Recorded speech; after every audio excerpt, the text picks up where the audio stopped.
Hi everyone. You may remember that a couple of weeks ago it was revealed that Sharia courts are now operating here in Britain with the full backing of the law, even though they discriminate against women as a matter of course. And what this means is that those women who are intimidated into using these courts, as some of them will be, and everyone knows it, they will now find that they have the full weight of the British legal system lined up against them, alongside the patriarchal bigotry in their own communities.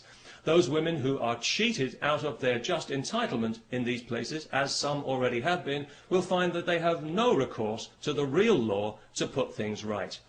In other words, we are now accommodating Saudi Arabian legal principles here in Britain, just as we accommodate their corrupt business practices and their threats against our national security when we try to investigate them.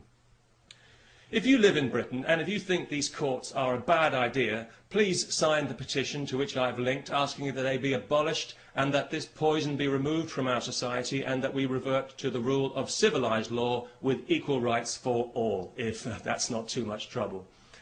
You know, over the last 11 years of this Labour government that we've had in Britain, the British people have seen their society subjected to social engineering on a massive scale by a misguided and arrogant liberal elite who, in their eagerness to fragment the fabric of our society, have actually succeeded in giving civilised values a bad name.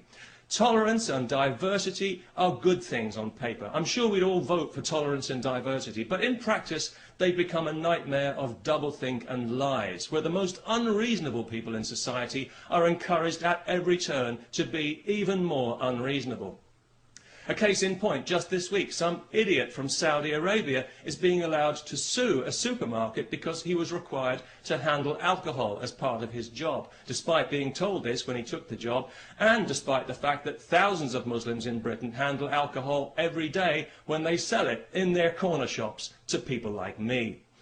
I do find it quite ironic that Islam forbids intoxication when you consider how many Muslims are seemingly so intoxicated by their religion, especially in Saudi Arabia. So it was no surprise to me to hear that this idiot was from Saudi Arabia, because I think we all know that that entire country is mentally ill. The Saudis would have us believe that theirs is the purest form of Islam. Well, I don't know about that, but it's certainly the nuttiest form. It's barking mad, if you'll pardon the canine metaphor, and it's pig ignorant, even if you won't.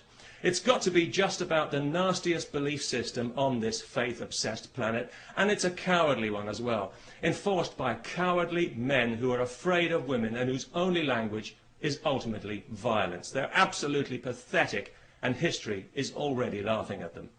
If the term human rights means anything in this world, then one day the Saudis will pay out as much in compensation for their abuse of women as the Catholic Church has for its abuse of children. And I'll certainly drink to that.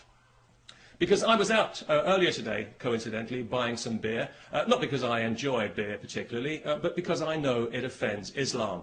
Although it didn't seem to bother the Muslim shopkeeper I bought it from, maybe he was just being polite. Anyway, as I was leaving the shop with my beer, two women happened to walk past wearing burqas.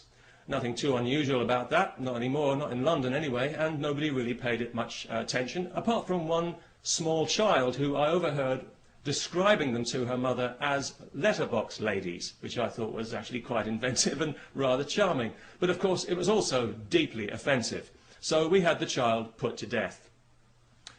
No, not really.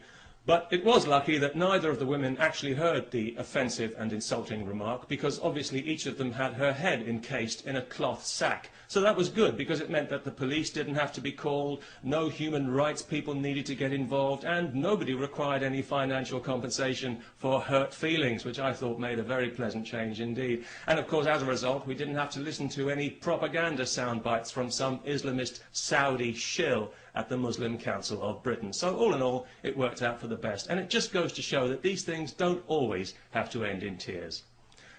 Peace, especially to everyone who remembers to sign the petition.